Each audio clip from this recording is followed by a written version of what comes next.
Snow hisses under the tires, cell service dies 1 bar at a time, and the first warm light you see in a town of 500 is a neon promise. Beer. You walk inside to realize you didn't walk into a bar. You walked in to a lair. What's that? You want to be scared? Come with me.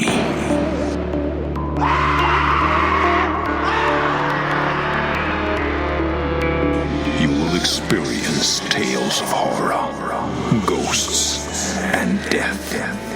It is not recommended for the weak at heart.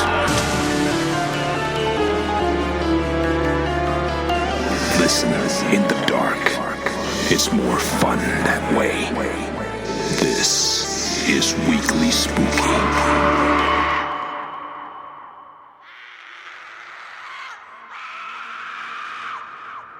Hello, my spookies. It's Wednesday, and you know what that means. It's time for a little spooky in your weekly. I'm your host and narrator, Enrique Couto, and tonight's story gets a little hairy. But we'll get to that in a little bit. First, I want to say a huge thank you for joining us here tonight. While the Halloween season is our biggest time of year, right now is when the true spookies are listening. Those who love the scary side of life all year long. And I'm proud to provide. And if you love what we're doing here at Weekly Spooky and want to show us a little support, we would appreciate it. Just head to weeklyspooky.com/join. For as little as $1 a month, you get 2 bonus episodes every single month and over 5 years of exclusive audiobooks and creepypasta readings for your enjoyment. That's at weeklyspooky.com/join. Join 90 other spookies in keeping the show going and growing. But now, as for tonight, we have a tale about the kind of trip you take when your heart is shattered and you tell yourself distance will fix it. Caroline Quinn is good at surviving monsters, good at violence, good at running, good at hiding the parts of herself that scare normal people. But tonight, the road takes her someplace colder than fear. A tiny town buried in snow. A bar full of men, or at least, we think they're men. And a welcome that feels more like a trap, snapping shut. Because sometimes the worst thing you can do on a road trip is stop for one drink. So kick back and relax as the spooky comes to you, and make sure you're subscribed on your favorite podcasting app. And while you're at it, leave us a 5-star rating. It helps other spookies like you find the show.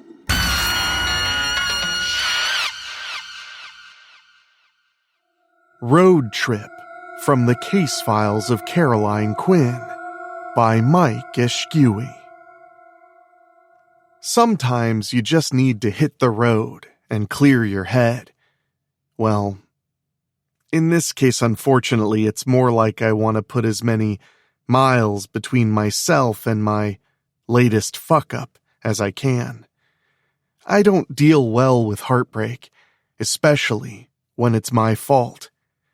Caroline Quinn, supernaturally powered government troubleshooter, asset to the United States when the super-powered runs into the supernatural and it all goes sideways. I'm also a world-class fucking idiot. That's me. Sure, I have traits in common with gifted individuals like real-life superheroes and some of the supernatural traits from my vampire mother. I can dodge a bullet, break solid steel, and heal wounds that would drop the Terminator. But one thing I can't do is say I love you. It wouldn't have taken much to fix this problem, show up, dress real nice, and tell my girlfriend that I love her. Nope. Instead, I left her on red and got in the car and just drove. I don't know if I can make a commitment, and frankly, I don't want to put her in danger should trouble come looking for me. It should be her choice, but no, I'm making it for the both of us. This'll be easier though, right? I try to wipe the tears out of my eyes and try to keep my focus on the snow-covered highway. Told the paranormal resources director I was taking off for 2 weeks.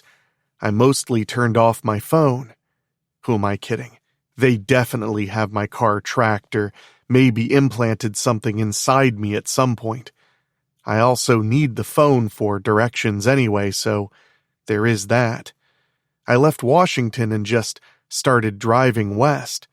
I had a place where I was told that I could crash out if I ever needed some time away. It was in Michigan, near Hiawatha National Park, a small town called Germfask.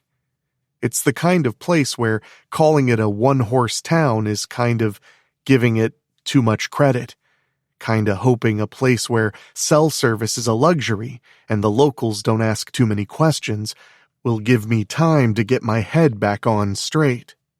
Actually, I'll probably drink by myself until I black out.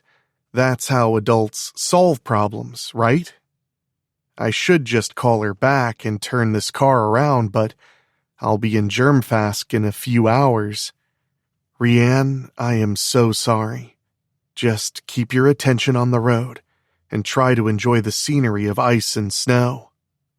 The rattling of the car breaks the silence just enough where I'm not totally alone with my thoughts. I glance over to the passenger side and expect to see Rianne sitting there playing with my hair and giving me a smile. Keep driving. A couple of bathroom breaks later and a few gas station burritos, which aren't sitting too well, and I'm here, stocked up on food, liquor, and some warmer clothes. I didn't think my leather jacket and shit-kicker boots were gonna cut it here. Maybe I'll even blend in if I wear some flannel and knock out a few of my teeth. I catch myself smirking at that. I think it's the first time anything other than a scowl has crossed my face in days. Passing the town limits sign, and we're on the main road, almost to where I need to be. Germfask, Michigan. A single traffic light greets me in the blowing snow, its green glare blending into the night like some sort of monstrous eye. It's a town of less than 500 people, and too far out of the way for most to come looking for me. I peek down at my phone and already we're having connectivity issues. Welp, better for me, I guess. Can't find a tracker if you don't have a good signal anyway. Well, one bar is better than nothing. I'm pretty sure I remember where I'm supposed to go once I hit the center of town. Still a bit unsure. I've only ever been told about this place. I roll down my window and take a look around, get an idea of town. Most of the houses here aren't in great shape, and a few of the local businesses are closed up for the night. I do see one place open, with its pink neon sign, welcoming me with a familiar word. Beer. A little bar called The Den. Good, we can get this pity party off to a grand start. Get drunk till closing time, sleep in the car while my regenerative vampire abilities purge most of the worst hangover, and then find my little cabin in the morning. There's a ton of snowmobiles and vehicles with entirely too many American flags on them out front. Hillbillies and rednecks for sure. Hopefully, a polite crowd tonight. What's it they say about small-town hospitality? Whatever. As I pull the car into the lot, I take down the mirror and get a good look at myself. Tie my blonde hair in a simple ponytail and just let out a deep sigh. I can see my breath already.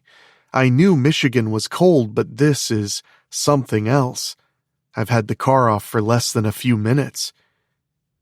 I look back through the rear windshield and see something move unnaturally fast. I'm not entirely sure I saw anything, though.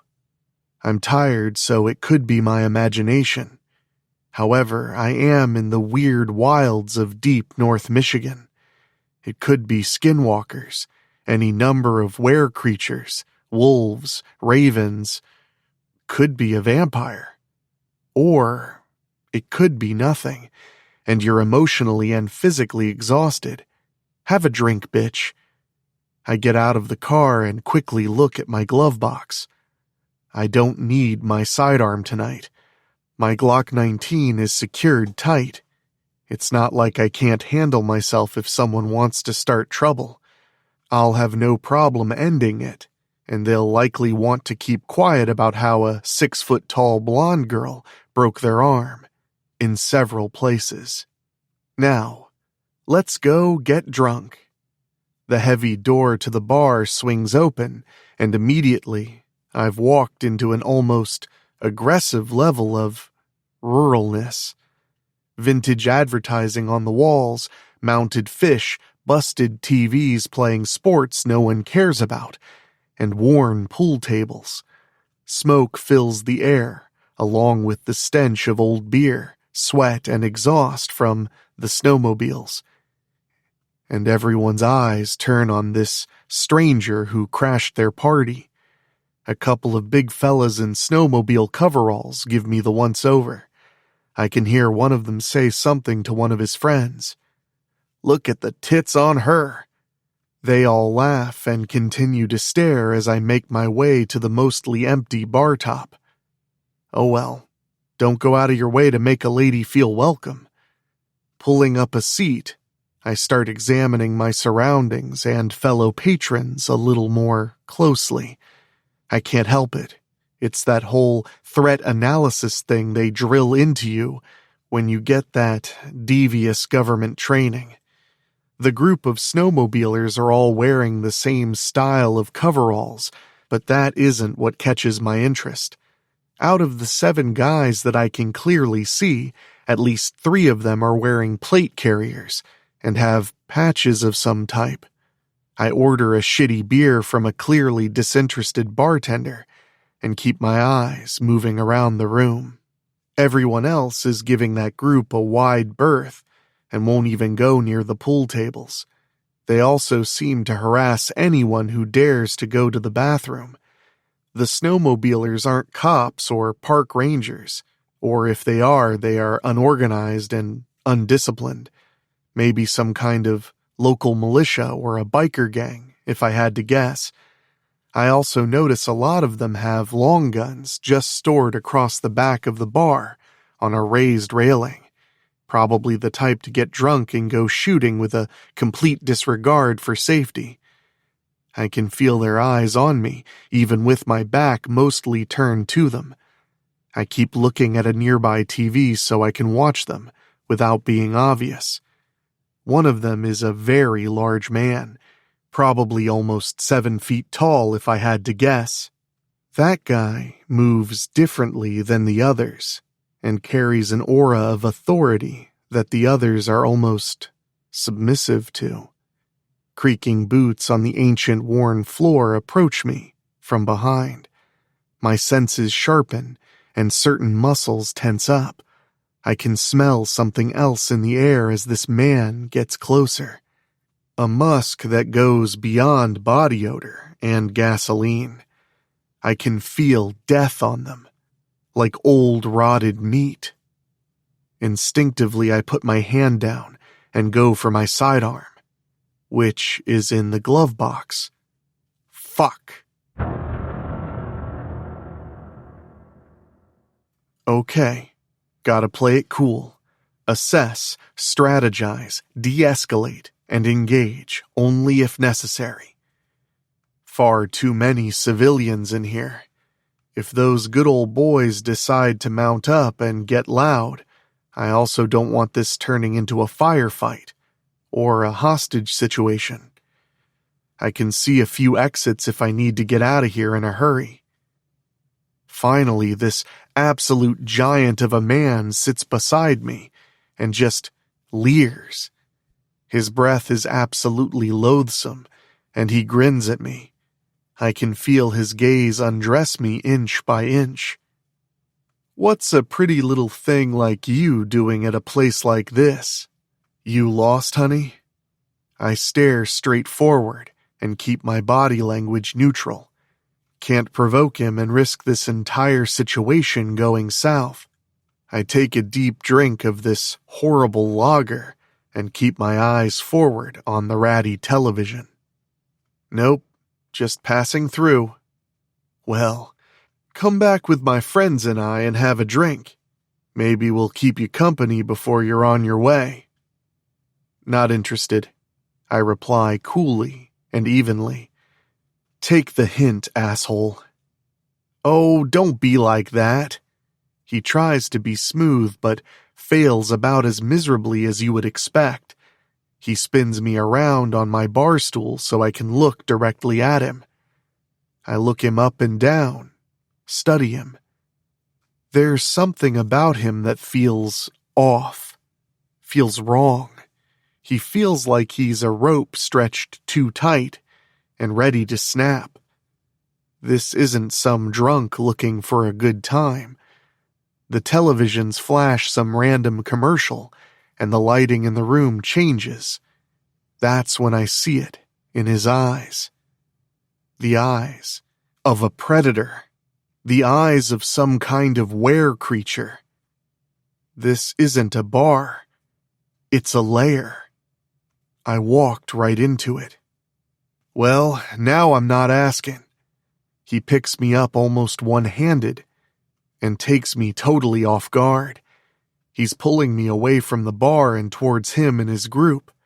I initially struggle but relent as we approach them in the back of the bar.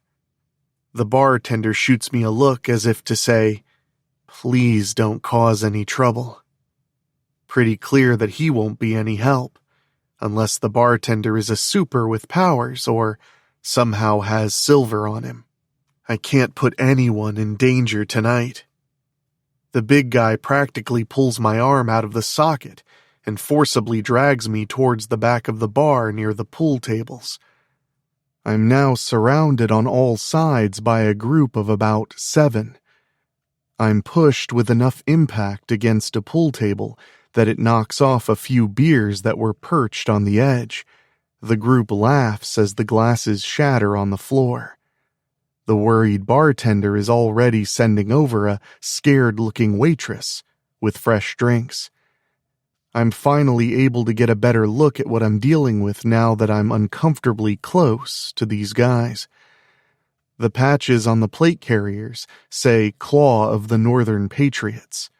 The insignia is a stylized bear claw clutching a rifle. Militia types. Great. The type of guys who love the Second Amendment, hate authority in all forms, and especially hate anything wearing a badge. I still have no idea what I'm dealing with. I suspect some kind of a shifter. I don't know if it's a wolf. The movements are all wrong. What really tips me off is what they don't do. They don't seem to be as organized. I'm hoping that all the drinking has dulled whatever supernatural senses they likely have, if there is more than one. Werewolves hunt in packs, and that's what makes them especially dangerous, because where there's one, there are likely 3 or more. No, this is something I haven't encountered before. The big one lays his hands on me again and leans in uncomfortably close. He breathes in deep and smells me. We're so close that we could kiss if the very image didn't disgust me on a primal level. He's looking for something.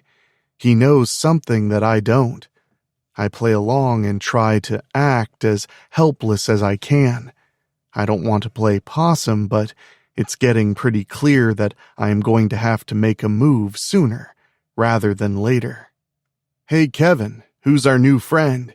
Is she as friendly as she looks?"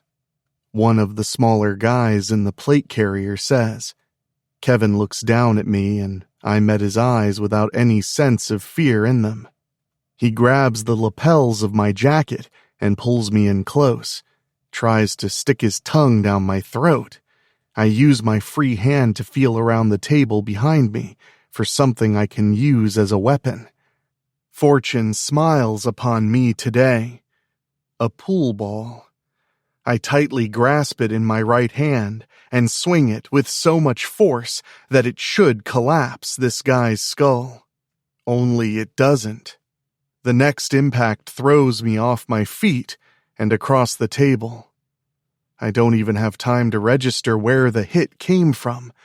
I taste blood in my mouth, I open my eyes, and this is where I get the biggest literal surprise of my life. I'm staring in the face of an impossibly large brown bear. Razor-sharp teeth and a jaw that could likely break armor plating like cheap glass. Werebears. The one type of shifter that you don't walk away from. Rare, powerful, and, in my case, extremely pissed off. I thought I smelled a vampire cunt when you walked in here. The bear growls at me in barely understandable speech. He could bite my head clean off my shoulders at this range. I need to put some distance between me and him. His buddies behind me have started shifting into their hybrid forms. Out of the group, only 3 of them appear to be werebears. A small blessing. I prepare to get myself up off the floor as I stare at this monster in its ugly snout. I drive my palm upwards under its jaw with all the supernatural force that I can muster. A resounding crack as bone compresses under my strike. Rolling aside, getting back on my feet, I'm starting to get a bead on what's happening around me. In a word, panic. People scream as most of the civilians run for the door. The bartender hides behind the bar. I've lost track of the waitress, though. Hope she made it outside with the others. Then I hear it. The unmistakable sound of a slide being racked on a gun. The first shots explode behind me and above my shoulder. The second impact hits the table in front of me and sprays wood splinters, glass, and plastic. Move your ass, Caroline. I make a short tactical sprint towards the raised railing where one of the guns lay. I keep my body profile small and in motion, trying to not be an easy target. A few more stray bullets hit near me but never quite find their true target. One of the human militia guys is still struggling to his feet and scrambling toward his weapon. The same weapon I am also going for. A quick shoulder charge and the guy is knocked into the wall with a sickening thud. I grab a hold of the shotgun almost out of midair and swing my body around to aim more carefully. One of the werebears closes position on me fast and tosses a pool table aside like it's a toy. It's not the one known as Kevin, it's one of his goons. In all the excitement, I've lost track of Kevin. How the hell did I lose track of a 9-foot fucking bear monster? Doesn't matter. This guy is up in my face. The werebear extends his giant claws to take a swipe at me. The one thing that can hurt a supernatural is another supernatural's teeth and claws. This one wants to gut me and paint the walls with my intestines. I can slow him down at the very least and try and buy some time. I take a step back more out of instinct than anything planned. I can feel the air where my face once was, and the whistle of claws rings loudly in my ears. The shifter makes a fatal mistake as he puts his head down to roar at me in some attempt to intimidate. Hot and foul air escapes his maw, and saliva coats my face. I hear a satisfying click as I rack the slide, and a fresh shell goes into the chamber. I shove the pump shotgun into his face until I feel the back of his throat. I can't help but smile as I got this fucker right where I want him. I pull the trigger until the recoil goes limp. Metallic clank. Slide locked. Empty. Might not kill you, but you're not getting up anytime soon. I feel something hot tear down my back and shred my jacket to ribbons. I fall forward from the impact and try to roll but fail to mitigate the force. I land hard face first and the shotgun goes skittering across the shattered tables and ruined floors. This hurts. This hurts bad. Blood runs down my back from a set of claws. Somehow Kevin had gotten behind me while I was fighting his friend. Then I feel a crushing weight as Kevin puts his claws on me and flips me over. Now I'm looking up at him. The worst pain I've ever felt tears into my flesh as Kevin bites into my shoulder. It's an overwhelming amount of pain as every nerve in my body screams out in response. My world goes out of focus for a heartbeat, and a mix of adrenaline and fear comes flooding into my mind. I could die here. It's always been a possibility when you fight ghouls, guys with unimaginable superpowers, or even crazy people who know how to kill the gifted and supernatural alike. I just never thought I'd die here, in Michigan. Rianne, I am so sorry. I do love you, and I wish I'd told you that. Am I dead? No. It's too cold to be hell. Why am I outside? The remaining 6 took me out and surrounded me in the parking lot. The other werebear will have to be dragged out of here. He's neutralized for the time being, with his head being blown apart and all. These guys left me bleeding out in the snow. I keep my head down and my eyes partially closed. Why? They have me propped up against my car. My car. The cold metal of the passenger door seared into the open wounds on my back. I can see steam escaping from some of my freshest. Kevin and the remaining werebear are standing in front of me on their hind legs. Seeing a humanoid bear wearing a flak jacket isn't something you see every day. The bears are arguing, judging by the harsh inflection of the roars being exchanged. The other 4 humans are also arguing. She fucking greased Pete, man. Oh, he'll be fine in a few days, once we pick up what's left of his skull. We gonna let this fucking Fed come here and start shit? Fuck. They found my badge in my jacket pocket while I was unconscious. A roar from Kevin echoes across the dead still of the winter night. It fills the air with malice, authority, and dark intent. Shut up, all of you. The rest of the group falls silent. Bitch, wake up. I know you can hear me. I can hear your heartbeat, or what passes for one. I raise my head up through the wind and blowing snow. I can clearly see the werebear leader, Kevin, in this moment. He's showing mercy, if that word means anything for someone like him. Thought you could come here and fuck with the claw of the Northern Patriots? We are patriots. It's our God-given right to protect our land. We have the literal right to bear arms, literally and figuratively. His friends laugh at that.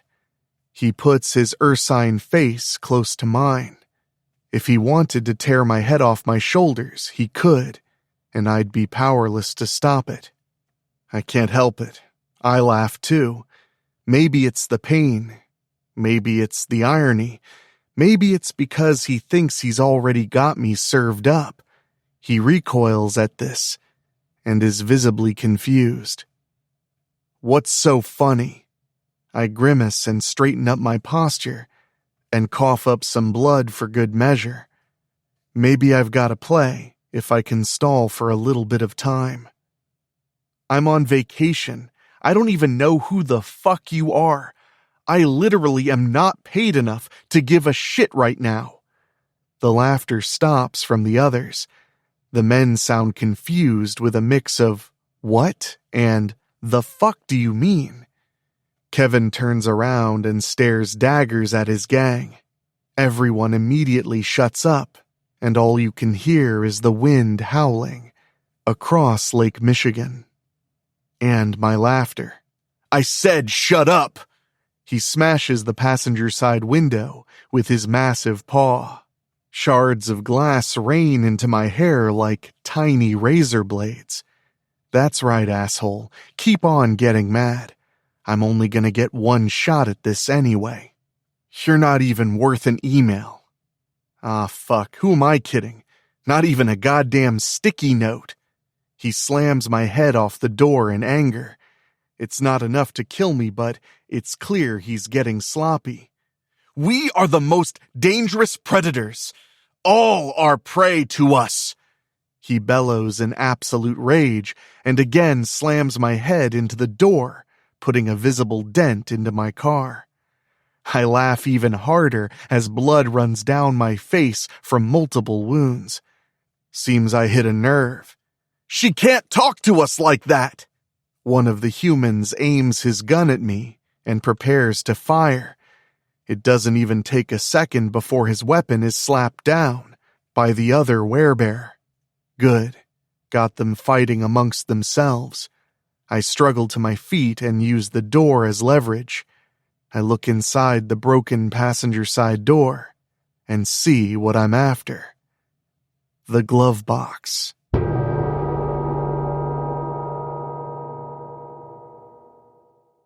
My Glock 19 and one magazine of silver ammunition, crafted from blessed silver by a pair of lovely witches from Salem, by way of the Department of Paranormal Resources.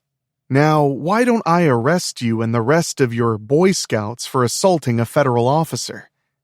His face twists into a cruel sneer, and saliva just oozes out of his mouth onto his bulletproof vest. Kevin winds up and prepares to bring his viciously clawed hand down upon me. He intends to finish me off before I can call in any of my friends and tell them about what happened here. Time slows in my perception just enough that I put my Hail Mary plan into action, moving my head in the space of a heartbeat and just enough to throw off my assailant. His clawed hand rakes into the roof and door frame behind me. Steel screams and plastic groans. They stick and are held for just a moment. He's already trying to remove them and take another shot at me. An unbelievably loud roar escapes his throat, and he attempts to snap at me in retaliation. That's all I need. I can feel pain turning into energy and engaging my supernatural abilities.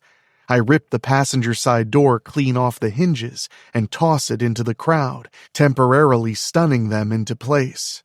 Scrambling and almost fumbling, I'm able to recover my sidearm and some of the spare magazines from the glove box. Not all of my ammunition. Okay, 15 shots of regular ammo in the weapon. I hope I grabbed the silvered mag, or this fight is going to end with me being splattered across the snow. No time to check. I'm already moving away from Kevin and charging towards the group of armed men. Their reactions should be slow enough that I can subdue at least one of them. Shots explode and muzzle flashes light up the small parking lot. The smell of gunpowder hangs heavy in the air as the wind continues to howl in my ear. I grab the closest goon to me and throw up a forearm across his face. His world is sent spinning as I throw him in front of me like a human shield. Forceful impacts slam into the body as his buddies start throwing lead downrange to take me out, with no success. One down. 3 more humans to go, and 2 werebears. "Aw, fuck, Jim!" One of the men exclaims and unloads his hunting rifle at me. I point my weapon back and start firing off rounds, using the body to give myself some cover. They start returning fire at me, but now don't have a clean shot. I drop one of them as they struggle to keep clean aim on me. 2 humans are dead.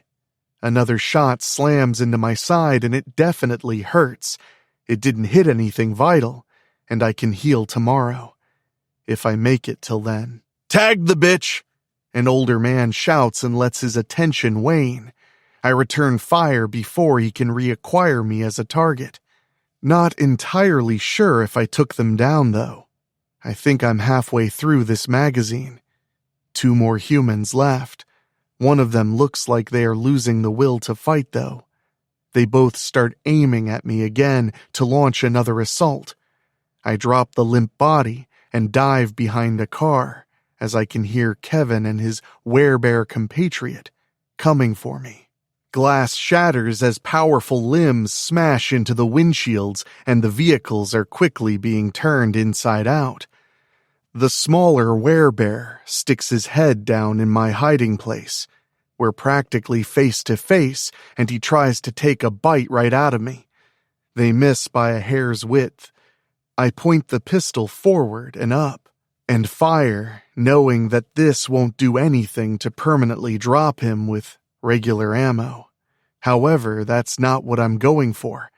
I fire multiple rounds into his face, and namely his eyes. I want him blind. The slide locks, and the weapon is empty.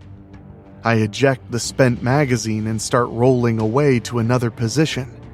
The blind werebear is in too much pain right now to find me. Gotta keep moving and not be stationary. Make him work for it. I managed to avoid getting shot several more times by getting behind the parked snowmobiles, looking down for just a heartbeat as I reload the weapon. It's the silver magazine. I have 15 shots left to deal with this threat. The gunfire stops. "I'm not shooting my sled, Kevin," one of the goons cries out in protest. The roar of the blinded werebear shakes the air and vibrates every surface. The unmistakable sound of flesh being torn apart assaults my ears. I peek my head up from my hiding spot to assess what the hell I just heard. Kevin has torn the head clean off one of his crew. 3 humans down. The other werebear retreats towards the bar, clutching his eyes. The remaining human goon stands almost frozen, with his weapon half pointed at Kevin. He rises to his full, frightening height and starts positioning where he can effectively cut me off, making it so that I can't run anymore. "Face me!" Okay, let's end it right now. I pull myself up from behind the snowmobile and have my weapon aimed at him. I'm hurt bad, but I can keep my aim steady enough if I brace my shooting position. The battlefield falls silent. Seriously? Who the hell left their ringer on? This is a firefight. Wait. That ringtone. Rianne. The enraged werebear holds his ground and I hold my aim on him. My fingers are so cold and my grip on the gun is painful. "Is that all you have left? You already know your weapons are ineffective. I offer you the glory of a clean death, or you can keep fighting and I'll pick pieces of you out of my teeth." I keep my movements small and start painting where I want to hit him in my mind's eye. I readjust the pistol and aim for his heart. "Seems I fucked your day. I suggest you walk away before I put you down and use you as a rug." "It's your call, Kevin," I reply calmly and evenly. In a heartbeat, Kevin makes his choice. The werebear charges with claws aimed for me. He knocks aside a few of the cars as he approaches. He's closing the distance, impossibly fast. I have seconds, if that, and he's within 20 feet of me. Don't pull the trigger, Caroline. Squeeze it. Silvered rounds strike through their intended target. Kevin's body, which must weigh close to a ton, flies forward with the momentum it built up. He lands dead a few feet from me. The remaining human looks at me with abject terror all over his face. I don't let my expression drop. I am serious, I am committed, and I am ending this here and now. I slowly turn my weapon in their direction. The blind werebear is guided away by the other survivor in a full retreat.